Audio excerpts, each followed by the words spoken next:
They say love is patient, love is kind, but nobody warns you that sometimes love can be a weapon wielded by someone who knows exactly how to make their cruelty look like care. My name is Margaret Thompson, though everyone calls me Maggie, and at 67 years old, I thought I had learned enough about human nature to recognize a wolf dressed as a shepherd. I was catastrophically wrong.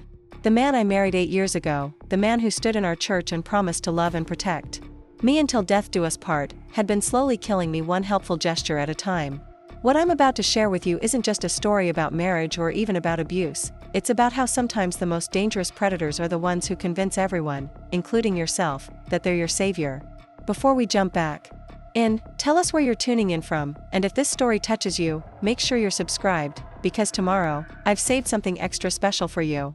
Every morning for 6 years, my husband Robert would wake me with a gentle kiss on my forehead and those same loving words that once made my heart flutter.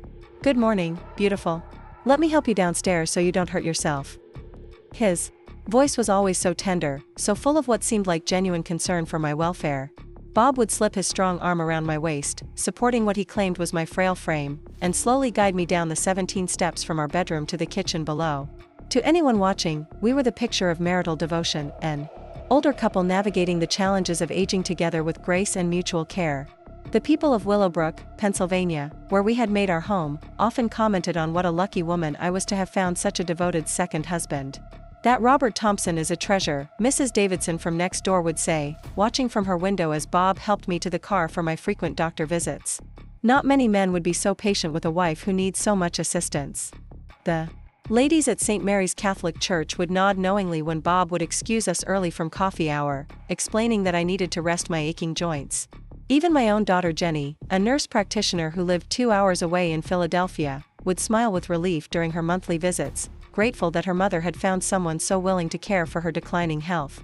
But what none of them saw, what I myself didn't recognize for the longest time, was how those helpful hands that guided me each morning carried just a little too much force. How the supportive grip around my waist would tighten when we reached certain steps, causing me to stumble slightly. How Bob's foot would sometimes be positioned just where mine needed to land, forcing me to catch myself awkwardly against the banister. The bruises that appeared on my arms and ribs were easily explained away. After all, I was an older woman with arthritis, prone to bumping into things and slow to heal. The small cuts and scrapes were simply the result of my clumsiness, my failing eyesight, my unsteady gait. Looking back now, I marvel at how completely I had been trained to accept responsibility for my own suffering. When I would wince in pain from a particularly tender spot on my shoulder, Bob would click his tongue sympathetically and remind me how I had taken that spill the day before. When I found fingerprint-shaped bruises on my upper arms, he would gently scold me for being so resistant to his help, explaining that he had to grip me firmly to prevent me from falling. "Maggie, sweetheart," he would say with infinite patience, "I know you want to be independent, but you're going to seriously hurt yourself if you keep fighting me when I'm trying to help you." The truly insidious part was that Bob's concern appeared so genuine, so rooted in love and devotion, that even I began to believe that my injuries were the result of my own stubbornness rather than his calculated violence. He had convinced me that my body was betraying me, that my mind was becoming unreliable, that without his constant vigilance and care, I would surely fall down those stairs and break my neck. The irony wasn't lost on me later. He was absolutely right about the falling and breaking, just wrong about who would be responsible for it. I should start from the beginning, from the moment Bob Thompson walked into my life and changed everything. It was 9 years ago, almost exactly 3 years after my first husband James had lost his battle with pancreatic cancer. James and I had been married for 35 years, a partnership built on mutual respect, shared laughter, and the kind of deep friendship that sustained us through raising our daughter and building our careers. He had been a gentle man, a high school English teacher who treated me like an equal partner in every decision we made. When cancer took him from us at 64, I thought my capacity for romantic love had died with him. The grief support group at Willowbrook Community Center seemed like a reasonable way to work through the overwhelming loneliness that had settled over my life like a heavy blanket. As a retired elementary school teacher, I had always been surrounded by people, children who needed me, colleagues who valued my opinion, a husband who cherished my company. Suddenly, I found myself rattling around in our empty house on Maple Street, marking time between Jenny's visits and trying to find purpose in my days. The support group met every Tuesday evening in the community center's smaller meeting room, a circle of folding chairs filled with people trying to navigate the impossible task of learning to live after losing the person who had given their life meaning. Robert Thompson had been attending the group for about 6 months when I arrived, having lost his wife Helen to a sudden stroke 2 years earlier. Where I felt awkward and uncertain in group settings, Bob seemed naturally comfortable, offering support and wisdom to newer members. He was a distinguished-looking man with silver hair and kind blue eyes, a retired bank manager who spoke with the quiet authority of someone accustomed to being trusted with other people's most important concerns. During my first meeting, when I struggled to introduce myself without breaking down completely, Bob was the one who handed me tissues and spoke gently about how the pain of loss came in waves, but the waves would eventually become less frequent and less overwhelming. "The thing about grief," he said during one of those early meetings, his voice carrying the weight of personal experience, "is that it teaches you what really matters. When you've lost someone who meant everything to you, you realize how precious it is to find that kind of connection again. Some people think loving again means you're betraying the memory of the person you lost, but I believe the opposite is true. The fact that you're capable of that depth of love is a tribute to what you shared before." Those words resonated with me in a way that felt almost dangerous. I had been carrying such guilt about the occasional moments when I found myself laughing at something on television or enjoying a particularly beautiful sunset, as if experiencing any happiness meant I was dishonoring James's memory. Bob's perspective felt like permission to begin healing, to consider that maybe there could be joy in my future that didn't diminish the love I would always carry for my first husband. Bob began walking me to my car after the meetings, claiming that the parking lot wasn't well lit enough for a woman to navigate safely alone. He would hold my elbow lightly as we walked, matching his pace to mine and asking thoughtful questions about my week, my daughter, my adjustment to retirement. Unlike some of the other men in the group who seemed eager to rush past their grief and find immediate companionship, Bob appeared to understand that healing took time, that friendship had to come before anything deeper could develop. Our first official date happened almost by accident. Bob had mentioned during group that he was struggling with what to do with Helen's extensive collection of romance novels, feeling guilty about donating them but unable to bear looking at them in his house. Preparing and narrating this story took us a lot of time, so if you are enjoying it, subscribe to our channel, it means a lot to us. Now back to the story. I suggested that the library might be able to use them for their annual book sale, and offered to help him sort through them to determine which ones were in good enough condition to donate. What was supposed to be a quick afternoon task turned into hours of sitting on his living room floor, sharing stories about our spouse's quirks and habits, laughing about the surprisingly steamy covers of some of Helen's favorite books. "Helen always said these books kept her young at heart," Bob said, holding up a particularly dramatic cover featuring a shirtless man embracing a woman in a flowing gown. "She claimed they reminded her that romance and passion weren't just for teenagers, that love could be an adventure at any age." There was such tenderness in his voice when he spoke about Helen, such obvious respect for the woman he had lost, that I found myself sharing similar stories about James's unexpected romantic gestures and his belief that marriage should be a daily choice to choose each other over and over again. By the time we had sorted through 3 boxes of books, the afternoon had turned into evening, and Bob insisted on making us dinner rather than letting me drive home hungry. He moved around his kitchen with the competence of a man who had learned to care for himself after loss, preparing a simple but delicious meal of grilled chicken and roasted vegetables while I set the table with Helen's good china. The domesticity of it felt both comforting and slightly overwhelming. It had been so long since I had shared an ordinary evening meal with a man, since I had experienced the quiet intimacy of conversation punctuated by the sounds of cooking, and the comfortable silences of 2 people at ease with each other. That evening marked the beginning of what felt like the most natural progression from friendship into something deeper.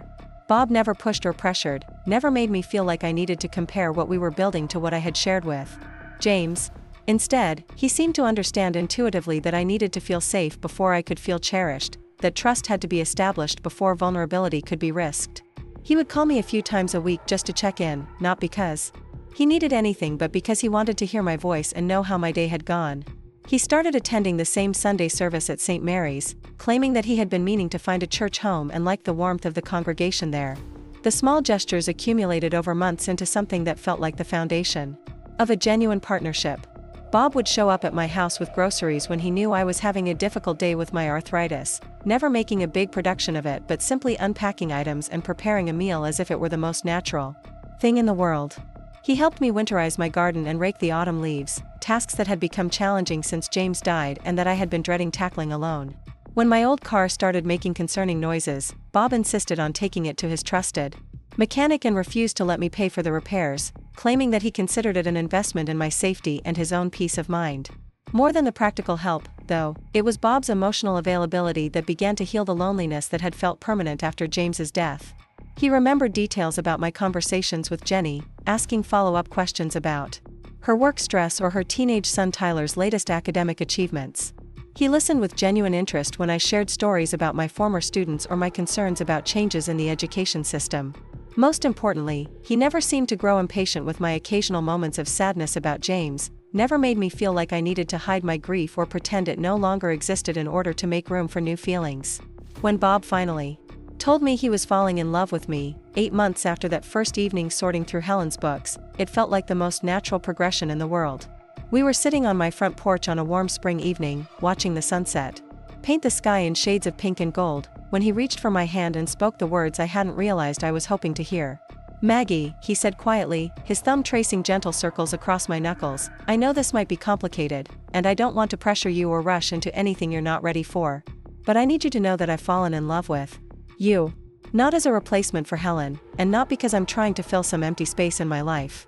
I love you for who you are, for the way you make me laugh, for your kindness and your strength and your willingness to build something new even after experiencing such loss." The proposal came 6 months later, during what had become our traditional Saturday morning walk around Willowbrook's small downtown area. Bob had suggested we stop at the jewelry store to look at a watch he was considering buying for his grandson's upcoming birthday, but once inside, he guided me to the engagement ring display and dropped to one knee right there in front of the startled saleswoman and a handful of other customers. "Margaret Martinez," he said, using my maiden name because he knew I had been considering whether to change it again if I remarried, "you have brought light back into my life when I thought I would spend the rest of my days in shadow. You've shown me that love doesn't diminish when it's shared, that two people who have experienced loss can create something beautiful together. Will you marry me and let me spend whatever years I have left proving that I will cherish and protect you always?" The ring he slipped onto my finger was perfect, not too elaborate or expensive, but clearly chosen with care and attention to my taste. Later, he would tell me that he had spent weeks observing the jewelry I wore, consulting with Jenny about what style I might prefer, even asking Mrs. Davidson for her opinion since she had known me longer than he had. The thoughtfulness behind the choice felt like a promise that this was a man who paid attention to details, who cared enough to get things right. Our wedding was small and intimate, held at St. Mary's with Father Murphy officiating and about 50 guests in attendance. Jenny had helped me choose an elegant navy blue dress instead of traditional white, and Bob looked distinguished in his best suit with a boutonniere made from the same flowers that decorated the altar. During our vows, Bob promised to love and honor me, to care for me in sickness and in health, to be my partner and protector for whatever time God granted us together. When he slipped the wedding band onto my finger, his hands were steady and his voice was strong with conviction. The early years of our marriage felt like the fulfillment of every hope I had harbored about finding love again later in life. Bob was attentive without being suffocating, romantic without being overly sentimental, supportive without being condescending. He encouraged me to maintain my friendships and independence while also creating new traditions that belonged uniquely to us. We took weekend trips to historical sites throughout Pennsylvania, attended concerts at the community center, and hosted holiday dinners that brought together his adult children from his first marriage and Jenny's small family. Bob seemed to understand intuitively how to balance respect for our previous marriages with investment in our current one. He never tried to replace James in my heart or in my memories, but he also made it clear that he wasn't content to live in the shadow of my first husband. Instead, he created space for both relationships to coexist, acknowledging that I would always love James while also believing that I had room in my heart for a different but equally meaningful love with him. It was during our 3rd year of marriage that I first began to experience the mobility issues that would later become Bob's justification for his increasingly controlling behavior. The arthritis that had been a minor inconvenience for years suddenly became more aggressive, causing pain and stiffness in my knees and hips that made navigating stairs challenging. My doctor, Dr. Patricia Chen, prescribed anti-inflammatory medications and recommended physical therapy, assuring me that with proper management, I should be able to maintain my independence and mobility for many years to come. Bob's response to my developing health challenges seemed to exemplify everything I had come to love about him. He researched arthritis treatments online, accompanied me to medical appointments, and made modifications to our house that were designed to make my daily life easier and safer. He installed handrails along the staircase, placed non-slip mats in the bathtub, and rearranged our bedroom so that I wouldn't have to walk as far to reach the bathroom during the night.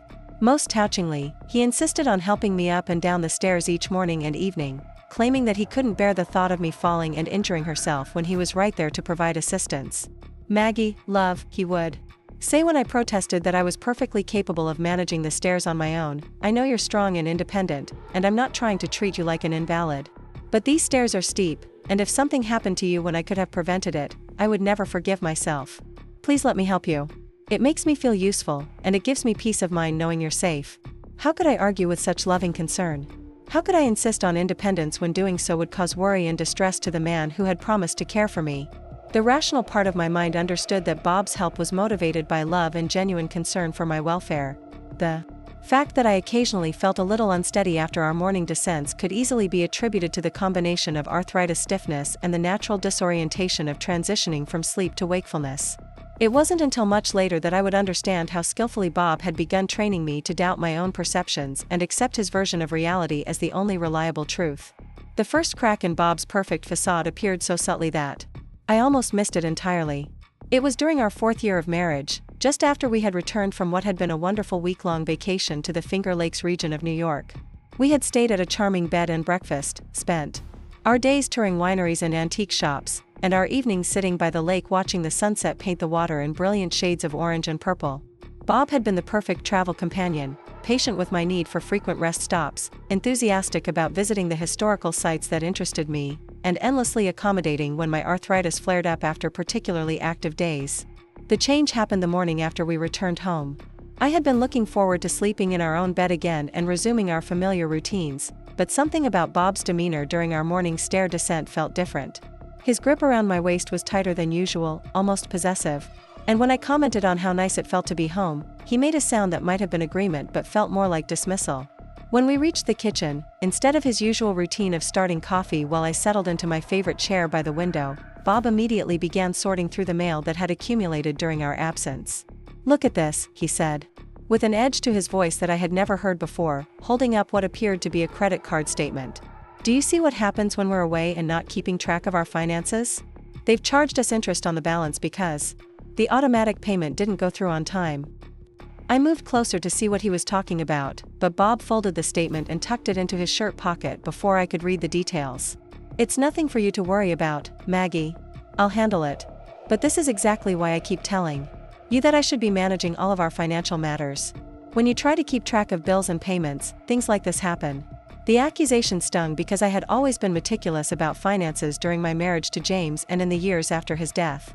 I had never missed a payment or incurred unnecessary interest charges, and I certainly hadn't made any financial decisions while we were on vacation.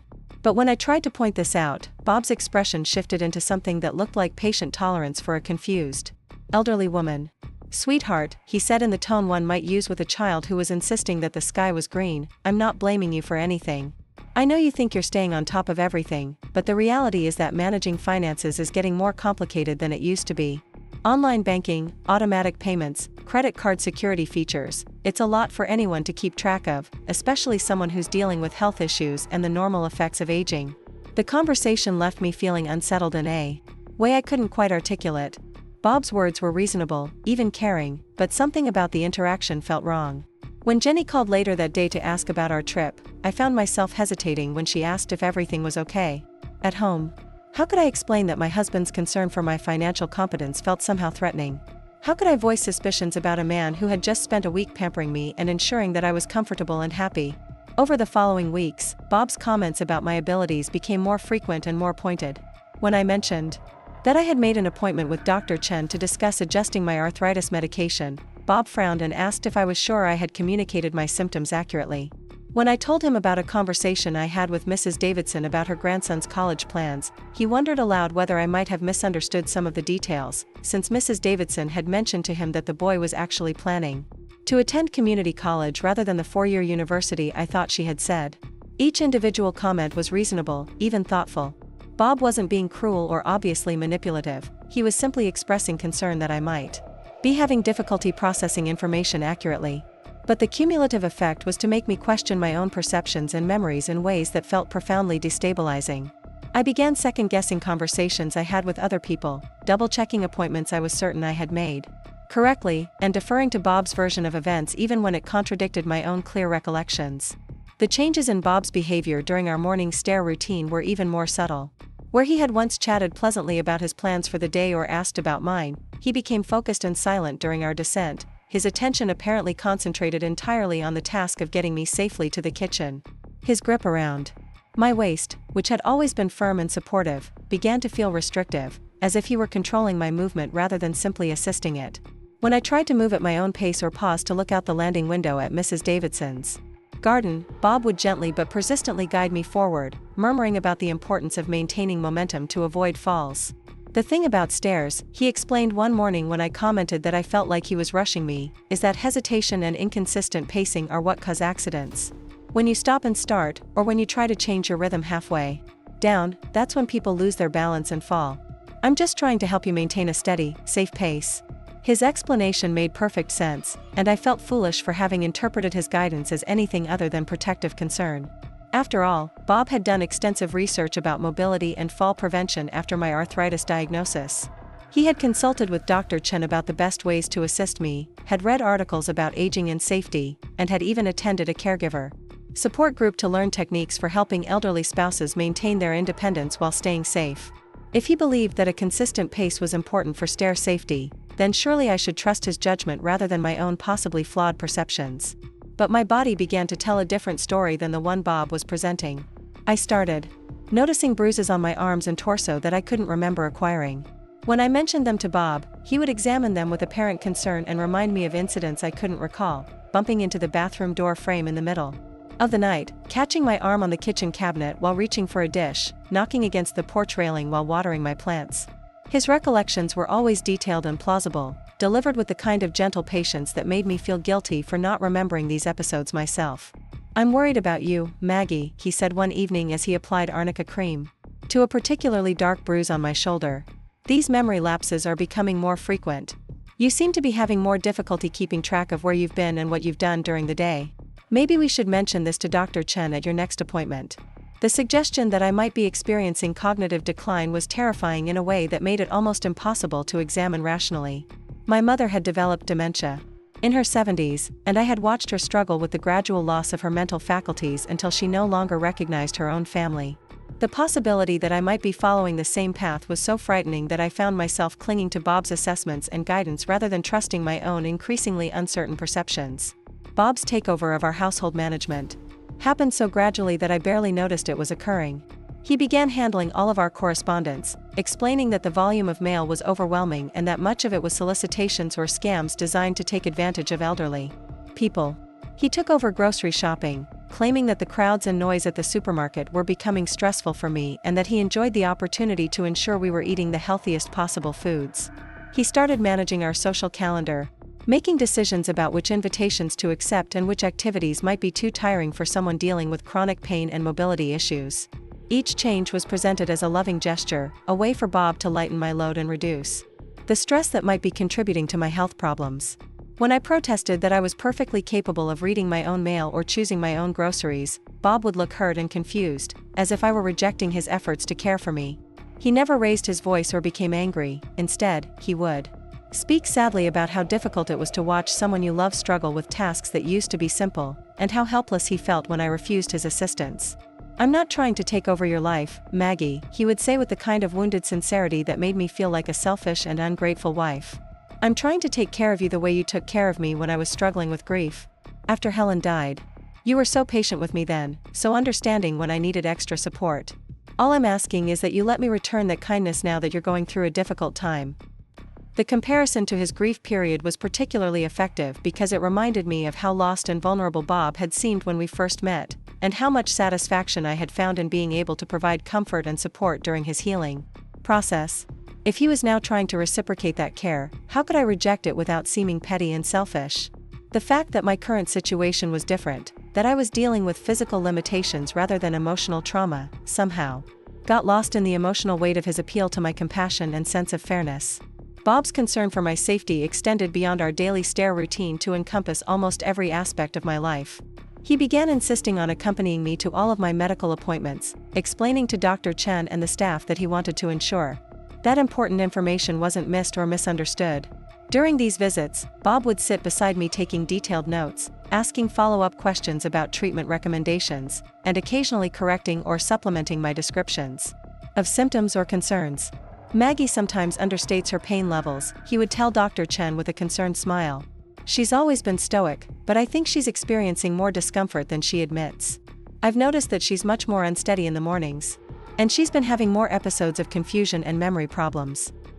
Dr. Chen would look at me with professional concern, asking gentle questions about my cognitive function and pain management, while I struggled to reconcile Bob's descriptions with my own experience of my health. Was I really more confused than I realized? Was I minimizing my symptoms in a way that might be preventing me from getting appropriate care? Bob's observations carried the weight of someone who saw me every day, someone who loved me enough to pay close attention to subtle changes that I might not notice myself. The relationship between Bob and Dr. Chen became increasingly close as his involvement in my care deepened. He would call the office between appointments to report concerning symptoms or behaviors, request prescription adjustments based on his observations of my condition, and seek advice about how to manage what he described as my increasing resistance to accepting help. Dr. Chen, who had always been warm and approachable during my visits, began to treat me with the kind of gentle patience typically reserved for patients with cognitive impairments. Mrs. Thompson, she would say during our appointments, speaking slowly and clearly as if I might have difficulty understanding complex information, your husband is doing an excellent job of monitoring your condition and ensuring that you're getting the care you need. It's so important for patients with your challenges to have a strong support system, and you're very fortunate that Mr. Thompson is so attentive to your needs. The validation of Bob's caregiver role by a medical professional felt like confirmation that my growing discomfort with his level of control was unreasonable and ungrateful. If Dr. Chen, who had been treating me for years and who understood my medical history better than anyone, believed that Bob's involvement was necessary and beneficial, then surely my own resistance was a sign of poor judgment or cognitive decline. Bob's management of our social interactions became more controlling as well, though always under the guise of protecting my health and energy. He began declining invitations on my behalf, explaining to friends and neighbors that I was having a difficult time with my arthritis and needed to limit activities that might be overstimulating or physically demanding. When people called to check on me or invite me to lunch or coffee, Bob would often answer the phone and have lengthy conversations about my condition, describing my limitations and challenges in ways that made me sound much more impaired than I felt. Maggie's having a rough day today, I would hear him tell Mrs. Davidson when she called to invite me to join her for a walk around the neighborhood. She's been very unsteady on her feet, and I'm concerned that the uneven sidewalks might be too challenging for her right now. Maybe we should wait until she's feeling stronger. When I protested that I felt fine and would enjoy a walk with my friend, Bob would look at me with the kind of patient concern that suggested I was lacking insight into my own limitations. He would point out that I had seemed tired that morning, or that I had mentioned some stiffness in my knees, or that the weather forecast called for possible rain that might make the sidewalks slippery. His reasoning was always logical and caring, focused on my safety and well-being, but the cumulative effect was to isolate me from the social connections that had always been an important part of my life. The isolation became more pronounced as Bob's descriptions of my condition became more dramatic and concerning. Friends who had always felt comfortable dropping by for impromptu visits began calling first to ask if I was well enough for company. Church acquaintances started treating me with the kind of gentle sympathy reserved for people who are seriously ill. Even Jenny's phone calls became less frequent as Bob began handling more of our family communications, providing her with regular updates about my health and my need for rest and quiet. I spoke with your daughter yesterday, Bob would tell me after these conversations, and she's very concerned about you. She agrees with me that you've been pushing yourself too hard and that you need to focus on taking care of your health rather than trying to maintain all of your old activities and commitments. The fact that Jenny, who knew me better than anyone, apparently shared Bob's concerns about my decline felt like confirmation that my own perceptions were unreliable. If my own daughter thought I needed more care and supervision, then surely Bob's increasing control over my life was justified and necessary. The alternative, that Bob was systematically undermining my independence and isolating me from my support network, seemed too paranoid and ungrateful to seriously consider. Bob's physical care of me became more intimate and comprehensive as my supposed decline progressed. He began insisting on helping me bathe, explaining that the combination of soap, water, and hard surfaces created too many opportunities for dangerous falls. He would sit on the bathroom chair while I bathed, ostensibly to provide assistance if needed, but his presence felt intrusive and uncomfortable in ways I struggled to articulate. When I asked for privacy, Bob would look hurt and confused, reminding me that he was a married man who had every right to be present while his wife bathed, and that his concern was purely for my safety rather than anything inappropriate. "Maggie, I've seen you naked thousands of times," he would say with a laugh that felt forced and uncomfortable. "I'm your husband, not some stranger. I'm just trying to make sure you don't slip and crack your skull open on the tile floor. Would you rather maintain your modesty or avoid a trip to the emergency room?" The choice he presented felt impossible to argue with, even though something about his presence during my most vulnerable moments felt fundamentally wrong. Bob's hands, when he helped me wash my hair or steadied me while I stepped out of the tub, were always gentle and appropriate, never crossing any obvious boundaries or making overtly sexual contact. But there was something about his touch that felt possessive rather than caring, controlling rather than supportive. The same possessive quality crept into Bob's nighttime routine with me. He began checking on me multiple times during the night, claiming that he was worried about my tendency to get up to use the bathroom without assistance. He would wake me to ask if I needed anything, or simply to reassure himself that I was breathing normally and hadn't fallen out of bed. When I complained that these interruptions were affecting my sleep quality, Bob explained that his anxiety about my safety was keeping him awake anyway, and that checking on me actually helped him rest better. "I know it's inconvenient, sweetheart," he would say when I mentioned feeling tired and groggy during the day, "but I can't help worrying about you. What if you fell in the bathroom and I didn't hear you? What if you had some kind of medical emergency and I wasn't there to help? I'd rather disturb your sleep a little bit than risk something terrible happening because I wasn't paying attention." Bob's logic was always unassailable, his concern always genuine seeming, his motivations always loving and protective. But the cumulative effect of his care was to make me feel increasingly helpless, increasingly dependent, and increasingly disconnected from my own sense of competence and autonomy. I began to feel like a patient in my own home, managed and monitored rather than loved and supported. The morning routine that had once felt like a sweet gesture of husbandly care began to feel like a daily reminder of my supposed frailty and dependence. Bob's grip around my waist became tighter and more controlling, his pace more rushed, his patience with any deviation from his preferred method more limited. When I tried to pause to catch my breath or adjust my position on the stairs, Bob would make impatient sounds and remind me about the importance of maintaining momentum for safety reasons. "Maggie, we've talked about this," he would say when I resisted his guidance or tried to move at my own pace. "Hesitation and irregular movement are what cause falls. I need you to trust me and follow my lead, rather than fighting me every step of the way." The bruises on my arms where Bob gripped me during our stair descents became more frequent and more noticeable, but when I mentioned them, Bob would express surprise and concern, suggesting that my skin was becoming more fragile and prone to bruising as a normal part of aging. He would examine the marks with apparent worry, apply ice or arnica cream, and remind me about the importance of taking my calcium supplements to support bone health. "I barely touched you," he would say when I pointed out a particularly dark bruise, "but your skin is getting so delicate that even gentle pressure leaves marks.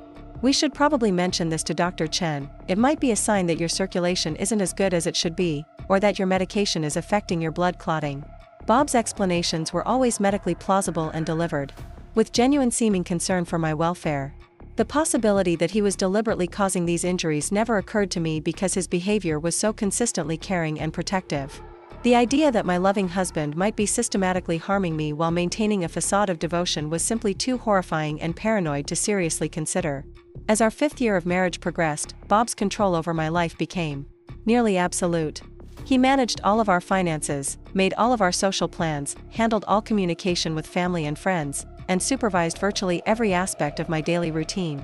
He had convinced everyone in our lives, including me, that I was experiencing significant cognitive and physical decline that required constant monitoring and assistance. My world had shrunk to the confines of our house and Bob's carefully managed version of reality. The woman I had been before our marriage, independent, competent, socially connected, and confident in her own judgment, had been gradually erased and replaced with Bob's creation, a confused, frail, dependent elderly woman who required constant care and supervision. The transformation had been so gradual and so expertly managed that I had participated in my own diminishment, accepting each new limitation and each additional layer of control as a necessary accommodation to my declining abilities. But somewhere deep inside, a small voice continued to whisper that something was fundamentally wrong with the story Bob was telling about my life and my health. That voice would eventually grow loud enough to save my life, but it would take a crisis of devastating proportions to force me to listen to what it had been trying to tell me all along. The first time I truly questioned Bob's version of reality was on a Tuesday morning in October when Mrs. Davidson knocked on our front door with tears streaming down her face. Bob answered before I could reach the entryway, and I heard him speaking in hushed, concerned tones before he called for me to join them in the living room. Eleanor Davidson looked smaller and more fragile than I had ever seen her, clutching a tissue in her trembling hands as she struggled to find words for whatever crisis had brought her to our door. "Maggie," she said when she saw me, her voice breaking with emotion, "I'm so sorry to bother you when Bob says you're not feeling well, but I didn't know who else to turn to. They're trying to put me in a nursing home, and I thought maybe you could help me understand what's happening." Bob immediately moved to guide me to my chair, his hand firm on my elbow as he murmured something about not wanting me to become overly stressed by Mrs. Davidson's situation. But something about Eleanor's words cut through the fog of confusion that had become my normal state, and I found myself pulling away from Bob's guiding hand to sit directly across from my longtime neighbor and friend. "What do you mean they're trying to put you in a nursing home?" I asked, ignoring Bob's sharp look of disapproval. "Eleanor, you're perfectly capable of living independently. Who exactly is they?" Mrs. Davidson explained through her tears that her nephew from California had arrived unexpectedly the previous week, claiming that neighbors had been calling him with concerns about her mental state and her ability to care for herself. He had brought documents from a law firm and a doctor she had never met, stating that she was no longer competent to make her own decisions and that arrangements needed to be made for her immediate care. "But Maggie," she said, looking directly into my eyes with a clarity that contradicted any suggestion of mental decline, "I know exactly what day it is, I can balance my checkbook to the penny, and I've been living in that house for 47 years without any problems. The only thing that's changed is that I've been less social lately because everyone keeps telling me I seem confused or forgetful when I know I'm not." As Eleanor spoke, describing conversations and incidents that supposedly demonstrated her declining mental state, I felt a chill of recognition that made my hands shake. The pattern she described, being told that she was confused when she felt perfectly clear, having her social interactions managed by others who claimed to be protecting her, being gradually isolated from friends and family who were told she was no longer capable of maintaining relationships, sounded horrifyingly familiar. Bob, who had been standing behind my chair during this conversation, suddenly moved to sit beside Mrs. Davidson with an expression of deep concern and compassion. "Eleanor," he said gently, "I know this is frightening and confusing, but sometimes the people who love us can see changes that we can't see ourselves. Your nephew wouldn't be taking such drastic steps unless he genuinely believed they were necessary for your safety and well-being." "But you know me, Bob," Mrs. Davidson replied, her voice desperate with the need to be believed. "You see me every day working in my garden, getting my mail, taking care of my house. Have I ever seemed confused or incompetent to you?" Bob was quiet for a long moment, and I watched his face carefully as he appeared to consider his response. When he finally spoke, his voice carried the weight of reluctant honesty. "Eleanor, I have to admit that Maggie and I have both noticed some changes in your behavior over the past few months. Nothing dramatic, but small things that might indicate you're having some difficulty keeping track of details and managing your daily routines." The betrayal in Mrs. Davidson's eyes was painful to witness, but what struck me even more forcefully was the realization that Bob was describing Eleanor using almost exactly the same language he used when discussing my supposed decline with Dr. Chen and others. The coincidence felt too significant to ignore, and for the first time in months, I found myself questioning whether Bob's assessments of my condition might be as inaccurate as his evaluation of Mrs. Davidson's mental state. After Eleanor left, looking defeated and more fragile than when she had arrived, I confronted Bob about his characterization of her condition. "Bob, I've known Eleanor Davidson for 8 years, and she's one of the sharpest people I've ever met. What specific behaviors have you observed that suggest she's declining mentally?" Bob's response was vague and general, mentioning concerns about her appearing confused during conversations and seeming forgetful about recent events, but when I pressed for specific examples, he became defensive and slightly irritated. "Maggie, I understand that it's difficult to accept that people we care about are aging and experiencing decline, but denial doesn't help anyone. Eleanor needs care and supervision, just like you do, and the kindest thing we can do is support the decisions that are being made for her own protection." The comparison between Mrs. Davidson's situation and my own was uncomfortably explicit, and I found myself wondering if Bob saw me as another elderly woman who needed to be managed and controlled rather than respected and supported. The thought was disturbing enough that I began paying closer attention to Bob's behavior and comments, looking for patterns that I had previously accepted without question. Over the following weeks, I started noticing discrepancies between Bob's descriptions of my behavior and my own experience of my mental and physical state. When he told Dr. Chen that I had been having difficulty remembering appointments and taking medications correctly, I realized that I could recall every appointment clearly and had never missed or doubled a dose of medication.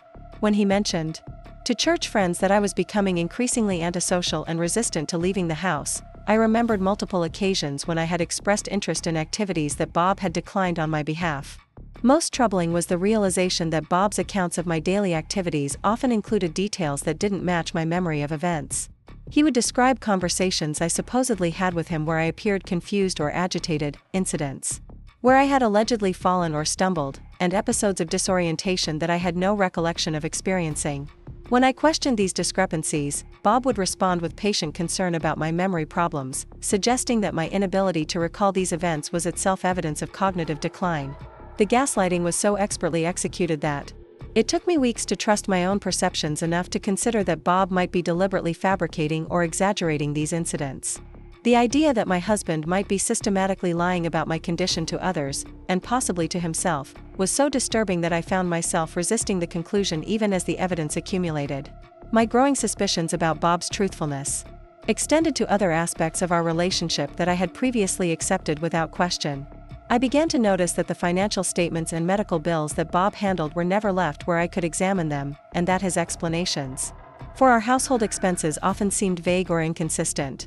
When I asked direct questions about our spending or our account balances, Bob would deflect with concerns about my stress levels or my ability to understand complex financial information. "Sweetheart," he would say when I pressed for specific details about our finances, "you've never enjoyed dealing with money matters, and there's no reason for you to worry about these things now. I'm handling everything perfectly well, and our situation is stable and secure.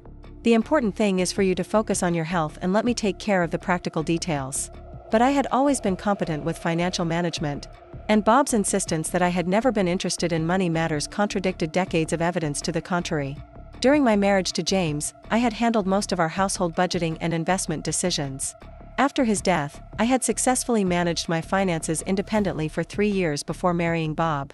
The suggestion that I was incapable of understanding basic financial information felt like another piece of the false narrative that Bob was constructing about my declining abilities.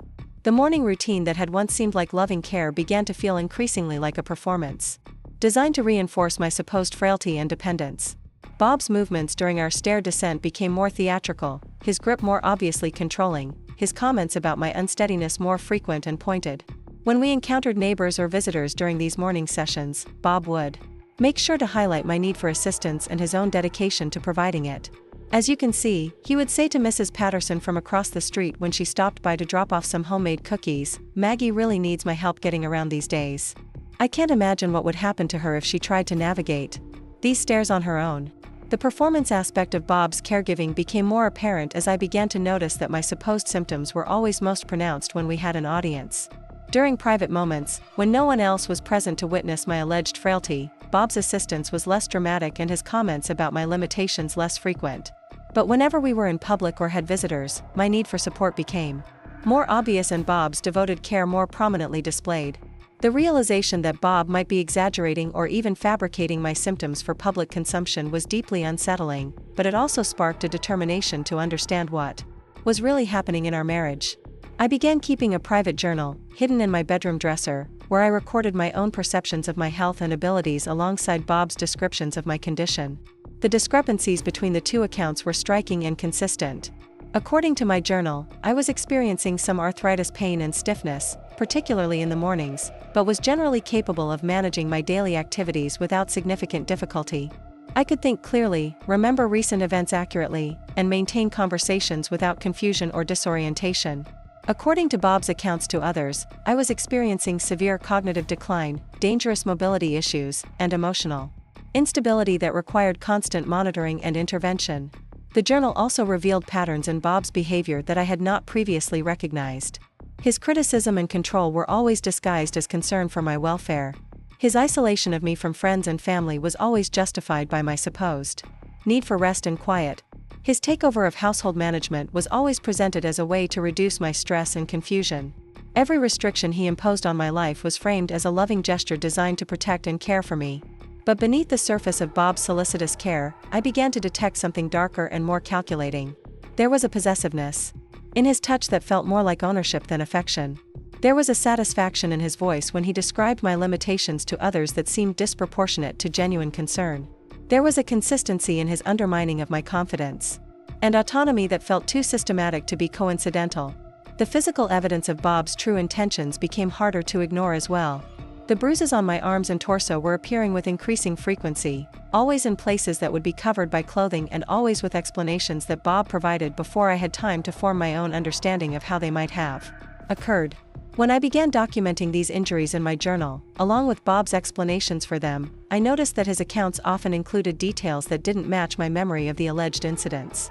Most disturbing was the realization that some of the bruises appeared to be fingerprints, 5 distinct marks that suggested someone had gripped me with significant force. When I mentioned this observation to Bob, he examined the marks with apparent surprise and concern, suggesting that my skin was becoming so fragile that even gentle assistance was leaving marks. But the pattern and placement of these bruises suggested deliberate force rather than accidental contact. The morning Bob's mask slipped completely was a cold Thursday in November when a sudden ice storm had made the roads treacherous and the sidewalks dangerous. Bob woke me earlier than usual, explaining that he wanted to get me downstairs before the stairs became too cold and slippery to navigate safely. His urgency felt different from his usual morning routine, more rushed and less patient than his typical careful assistance. As we began our descent, Bob's grip around my waist was tighter than ever, and his pace was faster than I felt comfortable maintaining. When I tried to slow down or pause to steady myself on the banister, Bob's arm around me became restrictive, rather than supportive, forcing me to continue moving at his preferred speed. About halfway down the stairs, I stumbled slightly on a step that felt more slippery than the others, and Bob's response was to tighten his grip and pull me forward, rather than allowing me to regain my balance. "Keep moving, Maggie," he said with an edge to his voice that I had never heard during our morning routine. "If you stop now, you're going to fall and hurt yourself badly." But something about the way Bob was holding me made it impossible to regain my footing properly, and I could feel myself becoming more unsteady with each step. When I tried to grip the banister more firmly to stabilize myself, Bob used his free hand to pull my arm away from the railing, claiming that I was relying too heavily on it and throwing off my balance. "Trust me," he said when I protested that I needed the banister for support. "I've got you, and I know better than you do about how to get down these stairs safely. Just relax and let me guide you." But Bob's guidance felt anything but safe. His arm around my waist was positioned in a way that seemed designed to destabilize, rather than support me, and his pace was creating momentum that felt dangerous on the slippery stairs. When we reached the bottom step, I was off balance and shaken, my heart racing from the sensation of being on the verge of falling throughout the entire descent. As I struggled to catch my breath and steady myself in the kitchen, Bob moved away from me with a satisfied expression that seemed completely inappropriate given how frightened and unsteady I felt. When I mentioned that the morning's descent had felt particularly dangerous, Bob's response was dismissive and slightly irritated. "Maggie, you were perfectly fine," he said without looking at me as he started the coffee maker. "You're always dramatic about these things. The stairs weren't any more slippery than usual, and I had you completely under control the entire time. You need to stop being so anxious about everything and trust that I know what I'm doing." The casual dismissal of my fear and discomfort was jarring enough that I found myself questioning not just that morning's experience, but all of our previous stair descents. Had Bob always been controlling my movement rather than supporting it? Had I been misinterpreting his assistance as care when it was actually something more sinister? The possibility that my husband had been systematically endangering me while appearing to protect me was so horrifying that I felt physically sick. Later that day, while Bob was out running errands, I decided to attempt navigating the stairs on my own to see if my mobility was really as compromised as Bob claimed. Moving slowly and carefully, using the banister for support, I was able to go up and down the stairs multiple times without difficulty or danger. My arthritis caused some stiffness and mild discomfort, but nothing that prevented me from moving safely and independently. The success of my solo stair navigation was both liberating and terrifying. If I was capable of managing the stairs on my own, then Bob's daily assistance was unnecessary at best and potentially dangerous at worst. The realization that I might have been allowing someone to control and endanger me under the guise of care was devastating, but it also sparked a determination to understand the full scope of what had been happening in our marriage. That evening, when Bob returned home and asked about my day, I mentioned casually that I had gone upstairs to rest and had managed the stairs without any problems. Bob's reaction was immediate and intense, his face darkening with an anger that I had never seen before. "You went upstairs alone," he demanded, his voice sharp with accusation.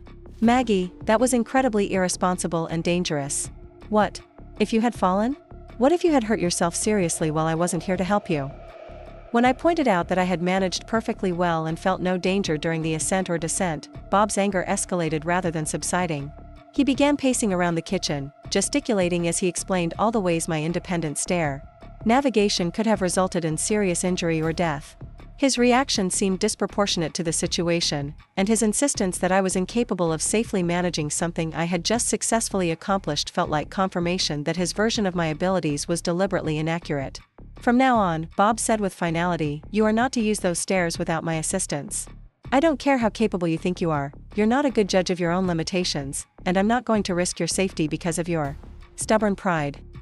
The ultimatum felt like a line in the sand, a moment when Bob's control shifted from subtle manipulation to overt domination. For the first time in our marriage, I found myself directly defying his instructions rather than accepting them as reasonable concerns for my welfare. "Bob," I said as calmly as I could manage, "I'm perfectly capable of making decisions about my own safety and mobility. I've been using stairs for 67 years without serious incident, and I don't need permission or supervision to move around my own house." The look that crossed Bob's face in response to my defiance was cold and calculating in a way that made me genuinely afraid. For just a moment, the mask of loving concern slipped completely away, revealing something underneath that felt predatory and dangerous. When he spoke again, his voice was controlled but carried an unmistakable threat. "Maggie," he said quietly, "you're not thinking clearly about this situation. Your judgment has become compromised, and you're putting yourself at risk in ways that you can't recognize. I'm trying to protect you, but if you're going to fight me on this, then we need to have a serious conversation about what kind of additional care and supervision might be necessary to keep you safe." The implication that he might seek to have me declared incompetent or institutionalized if I continued to resist his control was clear and terrifying. I realized that Bob had positioned himself so thoroughly as my devoted caregiver, and had convinced so many people that I was declining mentally and physically, that any resistance to his control could be interpreted as evidence of further deterioration, requiring more intensive intervention. That night, as I lay in bed listening to Bob's steady breathing beside me, I understood with crystal clarity that I was living with someone who had systematically undermined my independence, isolated me from my support network, and convinced everyone around us that I was incapable of making my own decisions. The loving husband who had seemed like a blessing after years of loneliness had revealed himself to be something far more dangerous, a predator who had identified me as vulnerable prey and had spent years positioning himself to control every aspect of my life. The question that kept me awake until dawn was not whether Bob was manipulating and endangering me, the evidence for that was overwhelming. The question was what I was going to do about it, and whether I had enough strength and support left to fight back against someone who had spent years convincing everyone that I was incapable of fighting for myself. The decision to fight back came to me during the long sleepless hours after Bob's ultimatum about the stairs. I knew that confronting him directly would be futile. He was too skilled at manipulation, too respected in our community, and too thoroughly established as my devoted caregiver for anyone to believe my word against his. If I was going to expose what he had been doing to me, I needed evidence that was so compelling and irrefutable that even Bob's carefully constructed reputation couldn't protect him.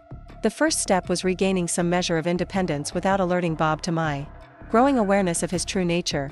I began by subtly testing the boundaries of his control, making small assertions of autonomy that could be explained as normal variations in my daily routine rather than deliberate defiance. When Bob insisted on accompanying me to every medical appointment, I scheduled an additional consultation with Dr. Chen under the pretense of discussing a private women's health concern that would be inappropriate for my husband to attend. When he monitored all of my phone calls, I asked Mrs. Davidson if I could use her phone occasionally to call Jenny, explaining that our line had been having static problems. These small deceptions felt foreign and uncomfortable. I had never been a duplicitous person, and the necessity of hiding my actions from my own husband was profoundly disturbing. But I quickly realized that Bob had been training me for years to accept his version of reality as the only valid truth, and that breaking free from his control would require me to trust my own perceptions and judgment even when doing so felt dangerous. My private appointment with Dr. Chen was the first crack in Bob's carefully constructed narrative about my declining health. When I arrived at her office alone, explaining that Bob was unable to attend due to a conflicting appointment, Dr. Chen seemed surprised but welcomed the opportunity to speak with me privately about my concerns. For the first time in years, I was able to describe my symptoms and experiences without Bob's corrections and elaborations, and the picture that emerged was dramatically different from the one that had been presented during our joint visits. "Mrs. Thompson," Dr. Chen said after conducting a thorough examination and cognitive assessment, "I have to say that your physical and mental condition appear to be much better than your husband has been describing. Your cognitive function is excellent, your mobility limitations are consistent with mild arthritis that should be easily manageable, and your overall health status suggests that you should be able to maintain your independence for many years to come." When I mentioned the frequent bruises and Bob's explanations for them, Dr. Chen's expression grew serious and concerned. She asked to examine the current marks on my arms and torso, photographing them with a medical camera and documenting their pattern and placement in my chart. Her assessment was that the bruising was consistent with grip marks rather than accidental contact, and she asked directly whether I felt safe in my home environment. "Dr. Chen," I said carefully, "I think my husband may be exaggerating my limitations and creating situations that make me appear more dependent than I actually am. I'm starting to question whether some of my injuries might not be as accidental as they seem." Dr. Chen's response was immediate and supportive. She provided me with information about domestic abuse resources, explained that financial and emotional abuse were just as serious as physical violence, and assured me that anything I shared with her would be kept confidential unless I specifically requested her assistance in reporting suspected crimes. Most importantly, she validated my perceptions and confirmed that my concerns about Bob's behavior were reasonable and well-founded. "Mrs. Thompson," she said with professional gravity, "what you're describing sounds like a pattern of systematic abuse disguised as caregiving. This type of manipulation is particularly insidious because it uses the victim's own vulnerability and the perpetrator's reputation for caring as weapons against them. The fact that you're recognizing these patterns and seeking help shows incredible strength and clarity of judgment." Armed with Dr. Chen's validation and support, I began to develop a more comprehensive plan for documenting Bob's abuse and building a case for legal intervention.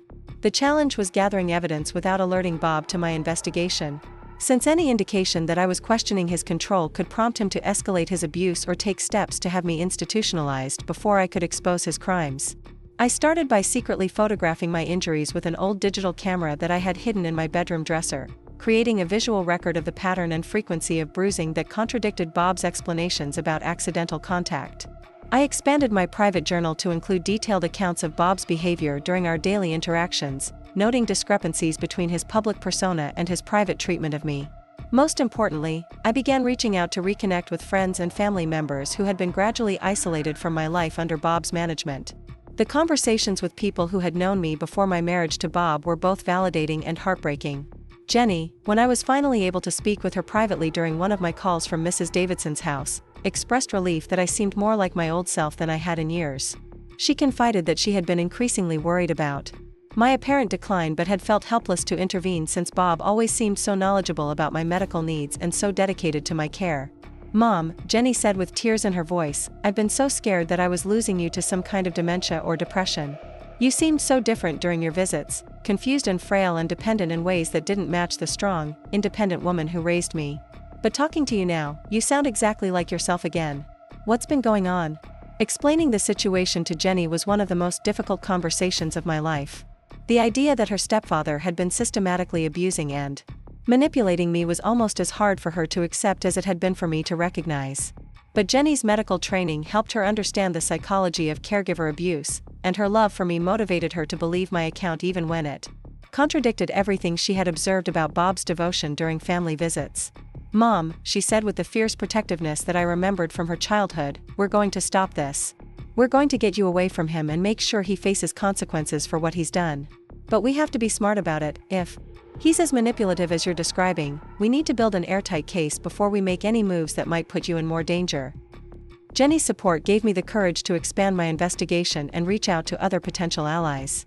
Mrs. Davidson, who had been successfully fighting her nephew's attempt to have her institutionalized with the help of a competent attorney, became an invaluable source of information about legal strategies for combating false claims of incompetence. She also served as a witness to some of Bob's more controlling behaviors, having observed from her window the increasingly aggressive nature of his assistants during our morning stare routine. "Maggie," Mrs. Davidson said during one of our private conversations in her kitchen, "I've been watching Bob help you with those stairs for months, and lately it's looked more like he's forcing you down them than supporting you. The way he grips your arm and controls your pace, it doesn't look caring to me. It looks possessive and controlling."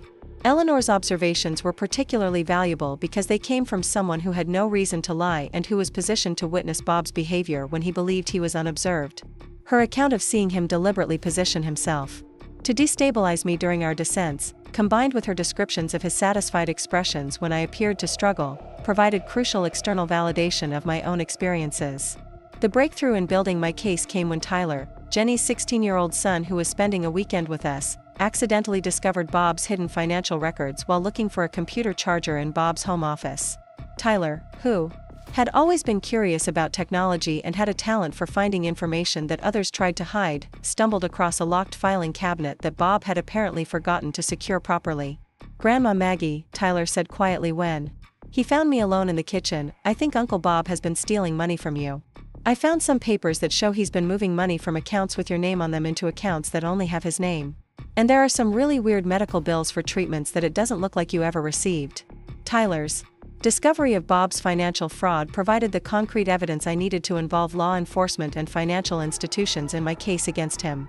The documents showed a systematic pattern of theft that had been ongoing for over 2 years, with Bob gradually transferring assets from joint accounts and from accounts that were solely in my name into financial instruments that he controlled completely. The medical bills were for expensive treatments and equipment that had never been provided, submitted to insurance companies and to our financial institutions as justification for accessing funds that were supposedly needed for my care.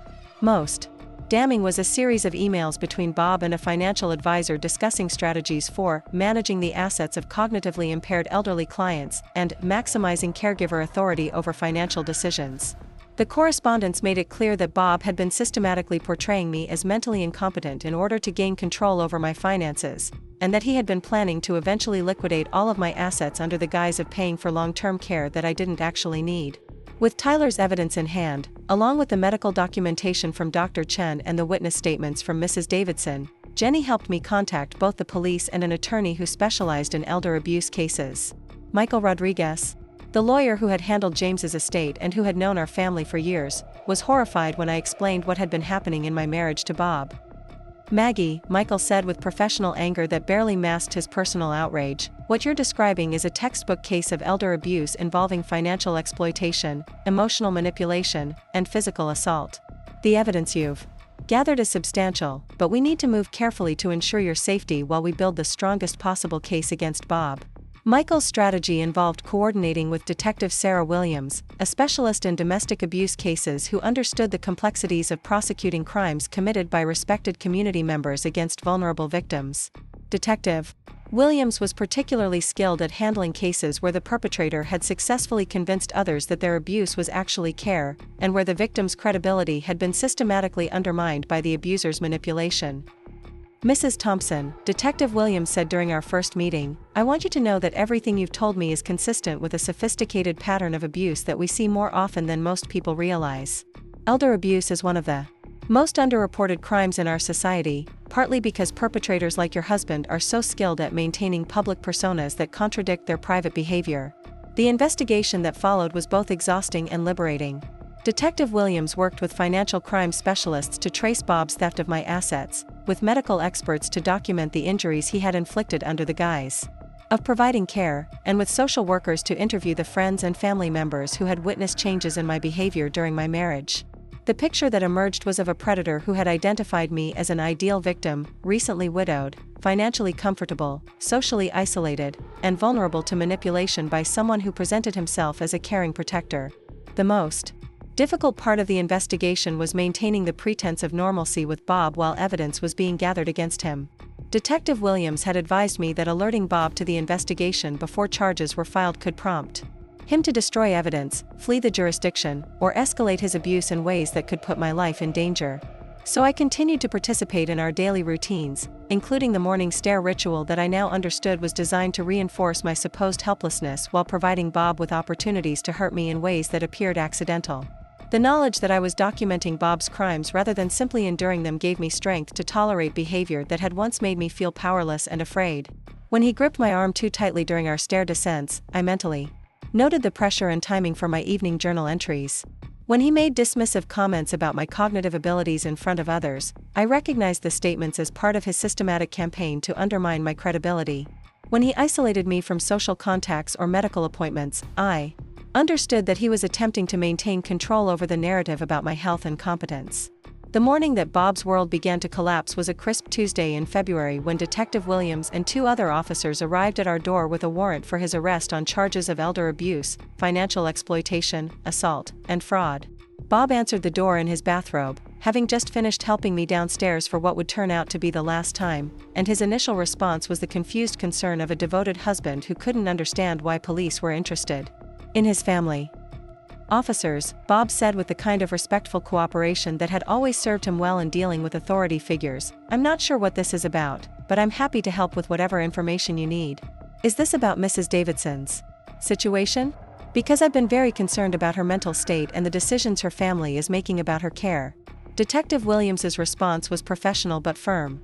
Mr. Thompson, you're under arrest for multiple felony charges related to the abuse and financial exploitation of your wife. You have the right to remain silent, and I strongly advise you to exercise that right. The transformation in Bob's demeanor as the charges were read was startling and revealing. The mask of concerned respectability fell away completely, replaced by cold calculation and barely contained rage. When he looked at me, standing in the doorway of our kitchen, his expression was one of pure hatred and betrayal, as if I had committed some unforgivable act by refusing to remain a victim of his abuse. You stupid, ungrateful woman, he said, with a venom that shocked even the police officers who were restraining him. Do you have any idea what you've done? Who's going to take care of you now? Who's going to believe that you're competent to make your own decisions? You'll be in a nursing home within 6 months, and everything you think you're protecting will be gone anyway. Bob's reaction provided the final piece of evidence that investigators needed to understand his true character. The caring, devoted husband persona had been completely abandoned, revealing the manipulative predator who had been hiding underneath all along. His threats about my future care were particularly telling, since they demonstrated his belief that he had successfully convinced everyone of my incompetence and that my resistance to his control would be interpreted as further evidence of cognitive decline. The legal proceedings that followed were swift and decisive. Bob's attorney attempted to portray him as a devoted caregiver who had been overwhelmed by the challenges of caring for a declining spouse, but the evidence against him was too comprehensive and compelling to support that narrative. The financial records showed systematic theft rather than legitimate care expenses. The medical documentation proved that my supposed cognitive and physical decline had been greatly exaggerated. The witness statements demonstrated a pattern of controlling and manipulative behavior that contradicted any claim of loving devotion. Most damaging to Bob's defense was the testimony of other elderly people in our community who came forward during the investigation to report similar experiences with his help and advice. Mrs. Patterson from across the street revealed that Bob had been pressuring her to give him financial power of attorney, claiming that her children were too busy to properly manage her affairs. Mr. Chen from the neighborhood association reported that Bob had been spreading rumors about various elderly residents' mental competence while positioning himself as a knowledgeable resource for families dealing with aging parents. The pattern that emerged was of a predator who had been systematically targeting vulnerable elderly people in our community, identifying those who were socially isolated or recently bereaved and then inserting himself into their lives as a trusted advisor and caregiver. I had simply been his most successful long-term project, the victim whose trust and assets he had been able to exploit most thoroughly before being exposed. Bob was sentenced to 12 years in federal prison for his crimes against me and 8 years for similar offenses against other victims, with the sentences to run consecutively rather than concurrently. The judge, in delivering the sentence, spoke about the particular cruelty of crimes that exploit the vulnerability of elderly people and that violate the sacred trust between spouses and caregivers. Mr. Thompson, the judge said with evident disgust, you targeted vulnerable people who were seeking companionship and care, and you used their trust as a weapon against them. You systematically destroyed their sense of competence and independence while presenting yourself as their devoted protector. The harm you have caused extends far beyond financial theft to include profound psychological trauma that may never fully heal. The financial restitution ordered by the court exceeded $400,000, representing not only the money Bob had stolen from me and his other victims but also damages for the emotional harm he had caused and the costs associated with undoing the legal and financial damage he had created. More importantly, the court's findings provided official validation that Bob's claims about my incompetence had been fabricated, restoring my legal standing and social credibility. The process of rebuilding my life after Bob's conviction was both challenging and liberating. I had to relearn how to trust my own judgment about my health, my abilities, and my relationships with others. I had to rebuild social connections that had been severed or damaged by Bob's manipulation and control. Most significantly, I had to develop confidence in my ability to recognize and resist manipulation, so that I would never again be vulnerable to the kind of systematic abuse I had endured. Jenny moved back to Willowbrook temporarily to help me during the transition, and her presence reminded me of the strong, independent woman I had been before Bob entered my life. Tyler, whose discovery of Bob's financial crimes had been crucial to the investigation, became my technology consultant, helping me set up online banking access and security systems that would protect me from future financial exploitation. Dr. Chen worked with me to develop a realistic assessment of my physical limitations and capabilities, helping me understand that while my arthritis required some accommodation and care, it did not make me helpless or dependent in the ways Bob had claimed. The physical therapy sessions that Bob had claimed were necessary for my mobility actually were beneficial, but for maintaining and improving my strength rather than compensating for imaginary decline. Mrs. Davidson and I became closer friends than ever, bonded by our shared experience of fighting back against people who had tried to rob us of our autonomy and dignity. We established an informal support network for elderly residents of our neighborhood, meeting weekly to share information and look out for signs that any of us might be experiencing manipulation or abuse. The morning routine that had been the symbol of Bob's control over my life was replaced with a new ritual of independence. Each day, I would wake up and navigate the stairs on my own, taking my time and using the banister for support when needed, but moving at my own pace and according to my own judgment. The freedom to decide when and how to move through my own house became a daily reminder that I had reclaimed control over my life. The civil lawsuit against Bob's estate allowed me to recover most of the assets he had stolen, but more importantly, it provided a legal mechanism for ensuring that his other victims also received compensation for their losses. The case became a model for prosecuting caregiver abuse and financial exploitation, and I found purpose in speaking at conferences and training sessions for law enforcement officers, social workers, and healthcare providers about recognizing the warning signs of elder abuse. The transformation from victim to advocate was both healing and empowering. By sharing my story and helping others recognize similar patterns of manipulation and control, I was able to transform my experience of abuse into a tool for protecting other vulnerable people. The woman who had once been convinced that she was helpless and dependent became a fierce protector of elderly people's rights to autonomy and dignity. Looking back now, 5 years after Bob's conviction, I can see that his greatest mistake was underestimating my strength and resilience. He had identified me as vulnerable prey, but he had failed to recognize that vulnerability is not the same as weakness. The grief and loneliness that had made me susceptible to his manipulation had also taught me about survival and recovery. The love I had shared with James had given me a foundation of self-worth that Bob could damage but never completely destroy. The stairs in my house still remind me every day of how close I came to losing everything to someone who had convinced me that his control was care. But they also remind me that I found the courage to fight back, to reclaim my truth, and to help others do the same. Bob Thompson thought he was helping me down from my throne of independence and dignity, but in the end, it was I who helped him down from his throne of manipulation and deceit. The perfect husband had been revealed as a predator, the devoted caregiver exposed as an abuser, and the helpless elderly woman transformed into a survivor and advocate. Justice had been served, but more importantly, truth had been restored. And in a world where so many elderly people suffer in silence from abuse and exploitation, that truth continues to shine as a beacon of hope for others who need to know that it's never too late to fight back and reclaim your life. The morning I decided to reclaim my life started like every other morning for the past 6 years, with Bob's gentle voice rousing me from sleep and his familiar words about helping me safely navigate the stairs. But this time, as his arm encircled my waist and he began guiding me toward the staircase, I felt something different, a clarity that cut through years of manufactured confusion like sunlight piercing storm clouds. The woman who had once been a confident educator, a capable widow, and an independent thinker was still alive inside me, and she was done being silent. The revelation hadn't come in a dramatic moment of enlightenment, but rather through the slow accumulation of evidence that my own perceptions were more reliable than Bob's carefully constructed narrative.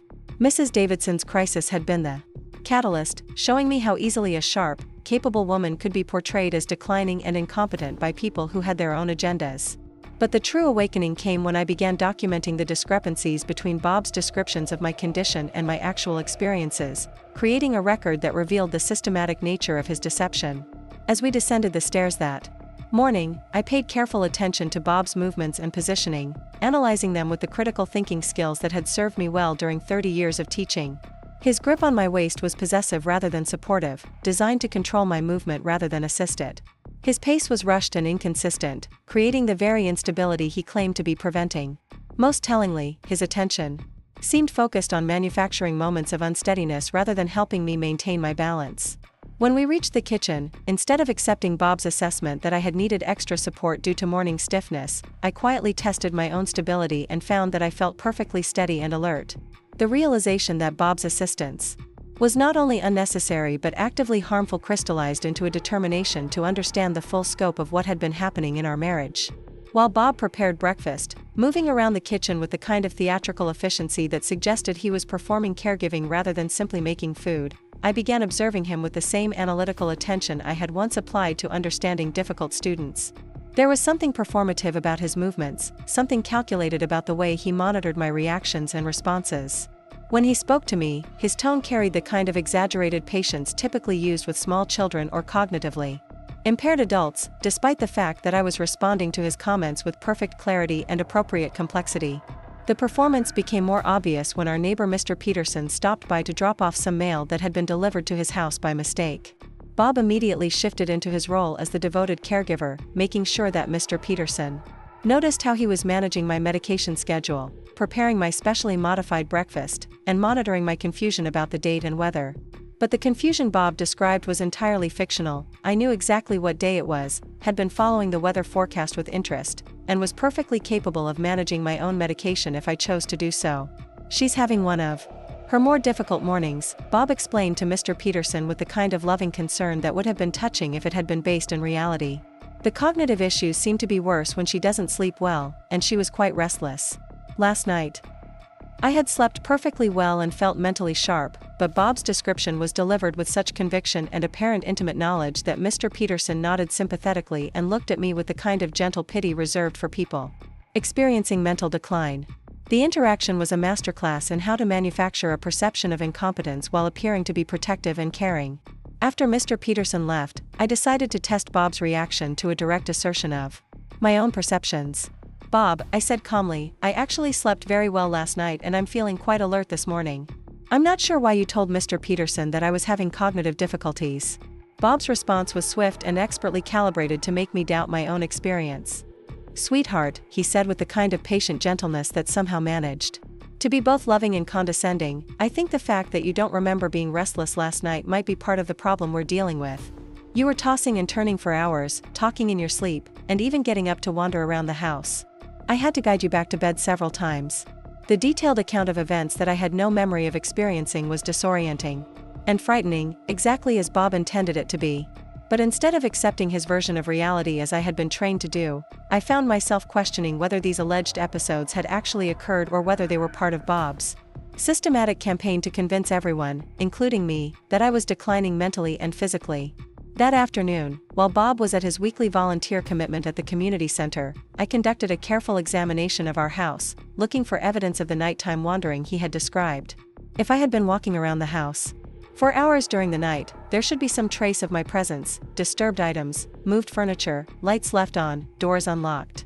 But everything was exactly as I had left it before going to bed, suggesting that Bob's account of my restless night had been completely fabricated. The discovery that Bob was apparently lying about easily verifiable events prompted me to begin a more systematic investigation of his claims about my condition and behavior. I started keeping a detailed private journal, hidden in my bedroom dresser, where I recorded my own experiences alongside Bob's descriptions of my symptoms and limitations. The discrepancies were immediate and dramatic. According to my journal entries, I was experiencing some arthritis pain and morning stiffness, but nothing that significantly impaired my ability to think clearly, move independently, or manage my daily activities. According to Bob's accounts to others, I was suffering from severe cognitive decline, dangerous mobility issues, and emotional instability that required constant supervision and intervention. The gap between these two versions of reality was so large that it could not be explained by simple differences in perception or interpretation. More disturbing was the pattern I began to notice in Bob's behavior during our daily interactions. His comments about my confusion and disorientation were always delivered when we had an audience, whether that was a neighbor dropping by, a delivery person at the door, or fellow parishioners at church.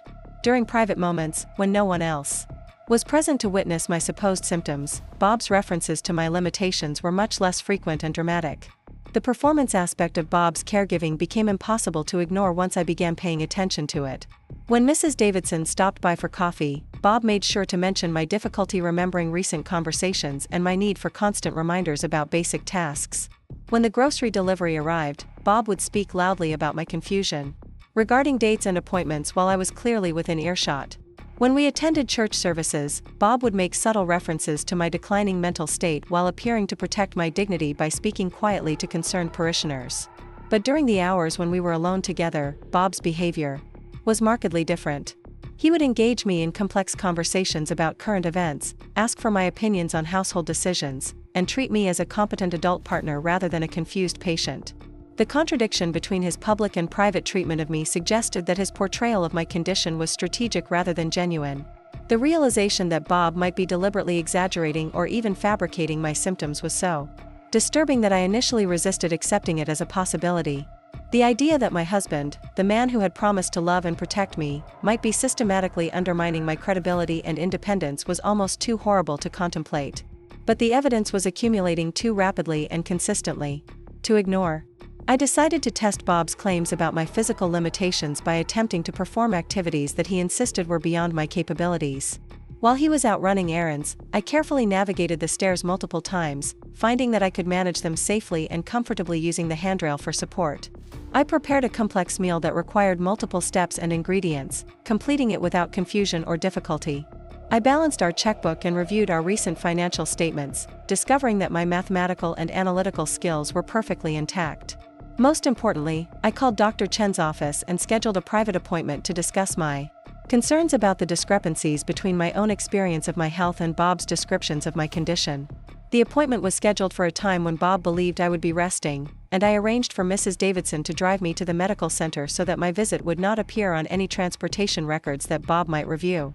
Dr. Chen's response to my private consultation was both validating and alarming. After conducting a comprehensive physical and cognitive evaluation, she confirmed that my mental function was excellent and my physical condition was consistent with normal aging combined with mild arthritis. More significantly, she expressed concern about the pattern of injuries I had been experiencing and the explanations that Bob had provided for them. Mrs. Thompson, Dr. Chen said with professional gravity, the bruising patterns on your arms and torso are not consistent with accidental contact or normal age-related skin fragility. They appear to be grip marks, suggesting that someone has been applying significant pressure to your body on a regular basis. Combined with the discrepancies between your actual condition and your husband's descriptions of your symptoms, I'm concerned that you may be experiencing a form of domestic abuse. The word abuse landed like a physical blow, forcing me to confront a possibility that I had been avoiding even as the evidence accumulated. I had always thought of domestic abuse as something that happened to younger women, involving obvious violence and dramatic confrontations.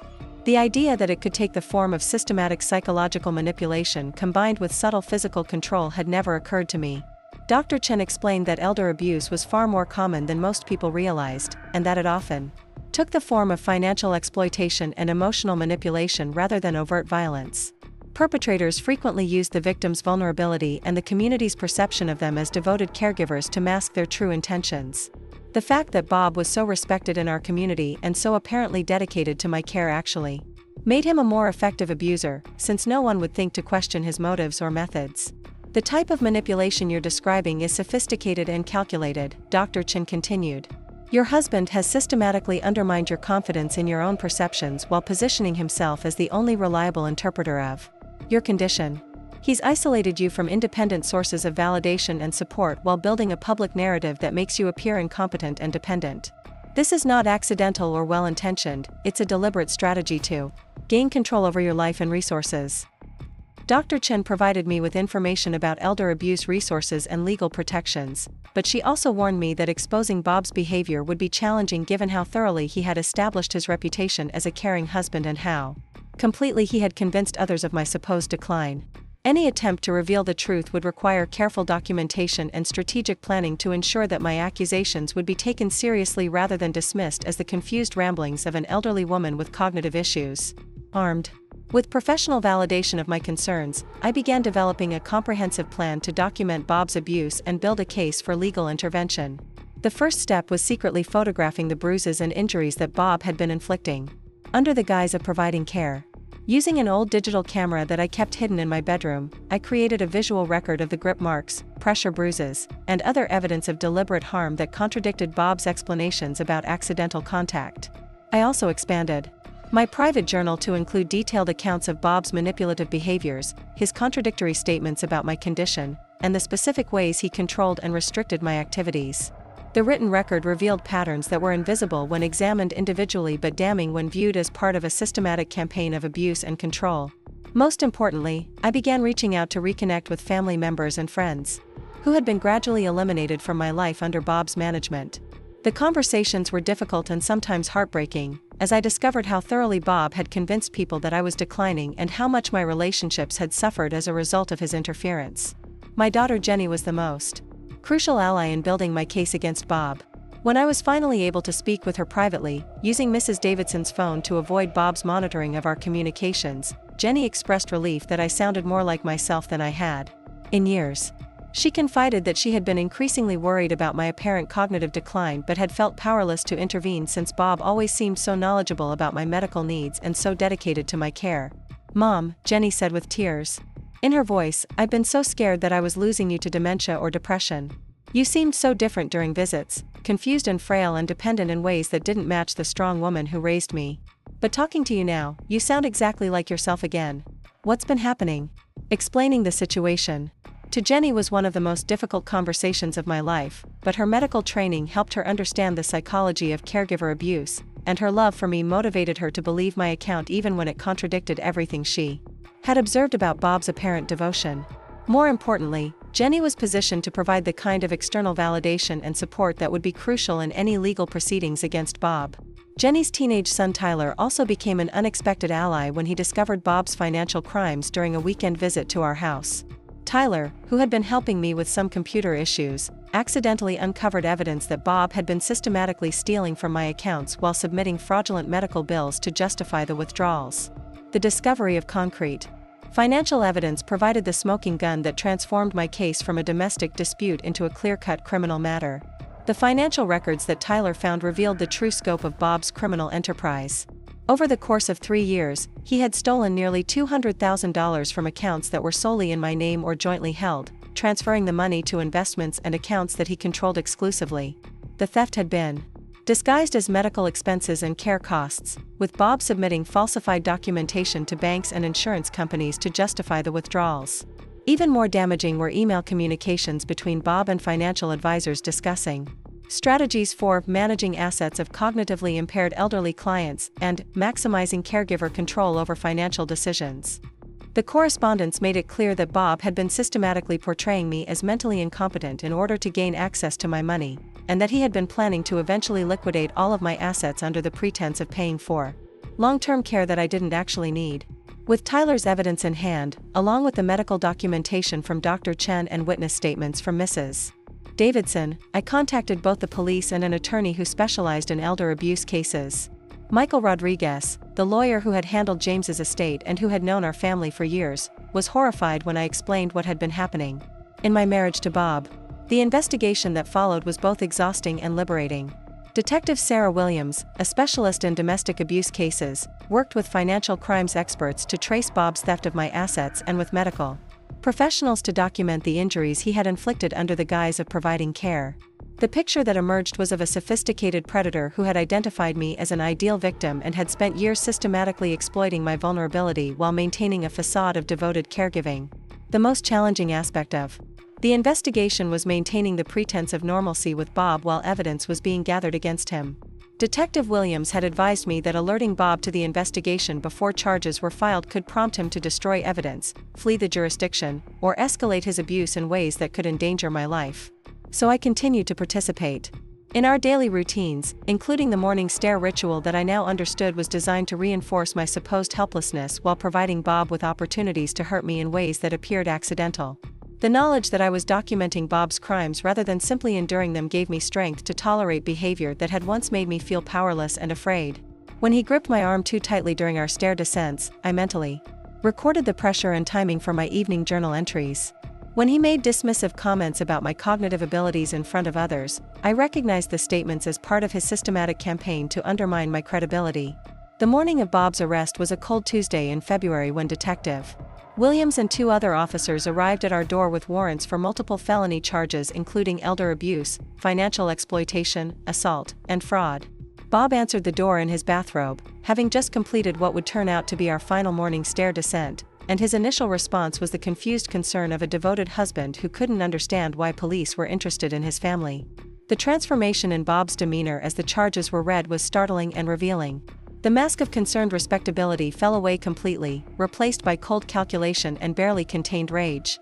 When he looked at me, standing in the doorway of our kitchen, his expression was one of pure hatred and betrayal, as if I had committed some unforgivable act by refusing to remain a victim of his abuse. "You stupid, ungrateful woman," he said with a venom that shocked even the police officers who were restraining him. "Do you have any idea what you've done? Who's going to take care of you now? Who's going to believe that you're competent to make your own decisions?" Bob's reaction provided the final piece of evidence that investigators needed to understand his true character. The caring, devoted husband persona had been completely abandoned, revealing the manipulative predator who had been hiding underneath. All along, his threats about my future care were particularly telling, since they demonstrated his belief that he had successfully convinced everyone of my incompetence and that my resistance to his control would be interpreted as further evidence of cognitive decline. The legal proceedings that followed were swift and decisive. The evidence against Bob was comprehensive and compelling, including financial records showing systematic theft, medical documentation proving that my supposed decline had been greatly exaggerated, and witness statements demonstrating a pattern of controlling and manipulative behavior. Most damaging was the testimony of other elderly people in our community who came forward during the investigation to report similar experiences with Bob's help and advice. Bob was ultimately sentenced to 20 years in federal prison for his crimes against me and other victims, with additional financial penalties that required him to pay full restitution for the money he had stolen plus damages for the emotional harm he had caused. The judge, in delivering the sentence, spoke about the particular cruelty of crimes that exploit the vulnerability of elderly people and violate the sacred trust between spouses and caregivers. The process of rebuilding my life after Bob's conviction was both challenging and liberating. I had to relearn how to trust my own judgment about my health, my abilities, and my relationships with others. I had to rebuild social connections that had been severed or damaged by Bob's manipulation and control.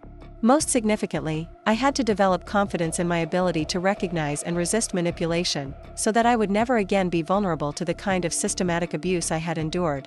The morning routine that had been the symbol of Bob's control over my life was replaced with a new ritual of independence. Each day, I would wake up and navigate the stairs on my own, taking my time and using the handrail for support when needed, but moving at my own pace and according to my own judgment. The freedom to decide when and how to move through my own house became a daily reminder that I had reclaimed control over my life. The transformation from victim to advocate became an important part of my healing process. By sharing my story and helping others recognize similar patterns of manipulation and control, I was able to transform my experience of abuse into a tool for protecting other vulnerable people. The woman who had once been convinced that she was helpless and dependent became a fierce protector of elderly people's rights to autonomy and dignity. Looking back now, I can see that Bob's greatest mistake was underestimating my strength and resilience. He had identified me as vulnerable prey, but he had failed to recognize that vulnerability is not the same as weakness. The grief and loneliness that had made me susceptible to his manipulation had also taught me about survival and recovery. The love I had shared with James had given me a foundation of self-worth that Bob could damage but never completely destroy. Bob Thompson thought he was helping me down from my throne of independence and dignity, but in the end, it was I who helped him down from his throne of manipulation and deceit. The perfect husband had been revealed as a predator, the devoted caregiver exposed as an abuser, and the helpless elderly woman transformed into a survivor and advocate. Justice had been served, truth had been restored, and the stairs that had once been a symbol of my supposed weakness became a daily reminder of my strength and determination to never again allow anyone to control my life through false claims of care and protection. Up next, you've got 2 more standout stories right on your screen. If this one hit the mark, you won't want to pass these up. Just click and check them out.